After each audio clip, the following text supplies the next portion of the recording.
Hi guys. So we are just leaving off in chapter 10 on page 159 where Mrs. Frankweiler's chauffeur is recounting the ride home and the discussion between Jamie and Claudia and how they want to go back and visit Mrs. Frankweiler when they can, and we're picking up from there. So please turn to page 160. Okay, so here we go. She's too old to be a mother. She said so herself. Besides, we already have one. She'll become our grandmother then, since ours is deceased. And that will be our secret that we won't even share with her. She'll be the only woman in the world to become a grandmother with never becoming a mother first. I drove the car to the address they gave me, madam. The shades were up, and I could see a quite handsome man and young matron watching by the window. I also thought I saw our own Mr. Saxenberg.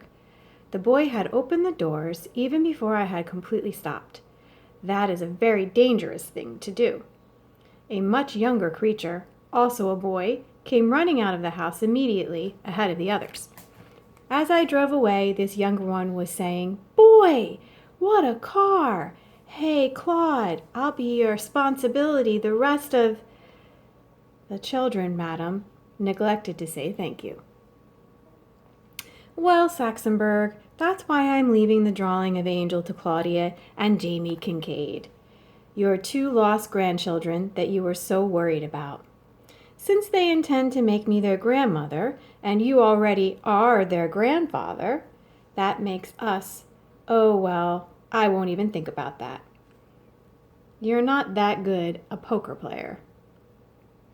Rewrite my will with a clause about my bequeathing the drawing to them. Also, put in a clause about that bed I mentioned too. I guess I ought to donate it to the Metropolitan Museum. I haven't really begun to like donating things. You'll notice that everyone is getting these things after I'm dead. I should say passed away. After you have all those things written into my will, I'll sign the new version. Sheldon and Parks can be witnesses. The signing of the will take place in the restaurant of the Metropolitan Museum of Art in New York City. You'll come there with me, dear Saxenberg, or lose me, your best client. I wonder if Claudia and Jamie will come visit me again. I wouldn't mind if they did, you see. I still have an edge. I know one bit more of a secret than they do. They don't know that their grandfather has been my lawyer for 41 years. And I recommend that for your own good, you do not tell them, Saxenberg. By the way, I heard a radio interview by the new commissioner of parks in New York City. He said that his budget had been cut. When asked by a reporter where the money that should have been spent for the parks was going, the commissioner replied that most of it was going towards increased security for the Metropolitan Museum. Suspecting that something special had prompted this move, I asked Sheldon to call his friend Morris, the guard, to find out if anything unusual had been discovered lately. Morris reported that a violin case was found in a sarcophagus last week. A trumpet case was found 2 days later.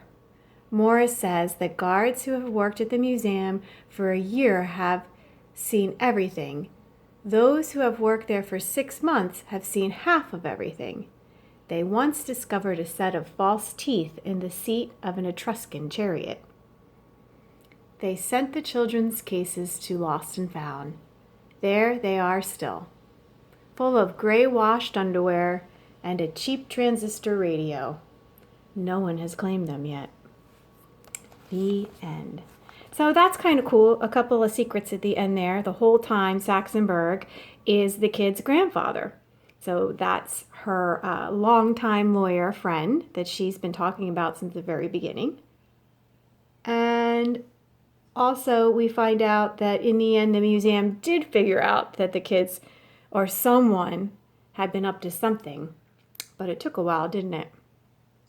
Okay, so you will work on finishing up your comprehension questions. We will have a test on the novel, and then we're going to move into our different activity for the last week of school, and I will tell you about that in another video. All right, guys, see you soon.